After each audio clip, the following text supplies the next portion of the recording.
আমি কিছুক্ষণ আগে আমাদের বোর্ড প্রেসিডেন্ট সিলেক্টর আমি ওনাদেরকে ফোন করেছিলাম। আমার জীবন থাকতে সাকিব আল হাসানকে নিষিদ্ধ হতে দেব না। আমি বোর্ড প্রেসিডেন্ট হলে সাকিব আল হাসানকে দেশে ফিরাবো এবং সাকিব আল হাসানকে জাতীয় দলে খেলাবো। আসিফ মাহমুদকে পাল্টা চ্যালেঞ্জ করে সাকিব আল হাসানকে নিয়ে একই বললেন বন্ধু তামিম ইকবাল। সাকিব আল হাসান এই দেশের জন্য কিছুই করেননি। শুধু বাইরের কান্ট্রিতে গেলে বলা হয়ে থাকে যে আপনি কোন দেশের। আমরা যখন বলি বাংলাদেশি, বাংলাদেশ হয়তো বা চেনেন না, কিন্তু বলেন ওই যে সাকিব আল হাসানের বাংলাদেশ। যাই হোক, সাকিব আল হাসান বেঈমান। সাকিব আল হাসান দেশের জন্য কিছুই করেননি। তবে সাকিব আল হাসানের একটা এই পোস্ট নিয়ে রীতিমতো সরগরম সোশ্যাল মিডিয়ায়, যার ফলে এবার খেপে গিয়েছেন আসিফ মাহমুদ। সাকিব আল হাসানকে আর বাংলাদেশের জার্সি গায়ে মাঠে নামতে দিবেন না।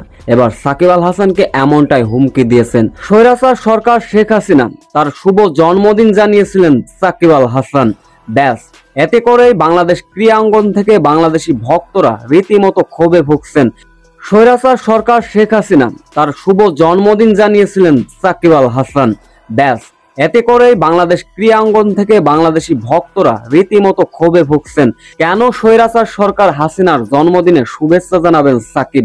এবার সেই ক্রীড়া উপদেষ্টা আসিফ মাহমুদ বলেন সাকিব আল হাসানকে আর দেশে ফিরতে দিবেন না, এমনকি বাংলাদেশের জার্সি গায়ে যেন তিনি না পড়তে পারেন তারও ব্যবস্থা করবেন।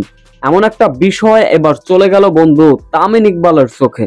তামিম ইকবাল এ বিষয়ে অবশ্য কথা বলেছেন।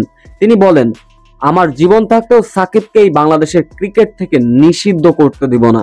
আমি যদি বোর্ড প্রেসিডেন্ট হই অবশ্যই সাকিব আল হাসানকে বাংলাদেশে ফিরাবো এবং বাংলাদেশের জাতীয় দলের হয়ে খেলাবো। এভাবেই ক্রীড়া উপদেষ্টা আসিফ মাহমুদকে সরাসরি চ্যালেঞ্জ করলেন তামিম ইকবাল।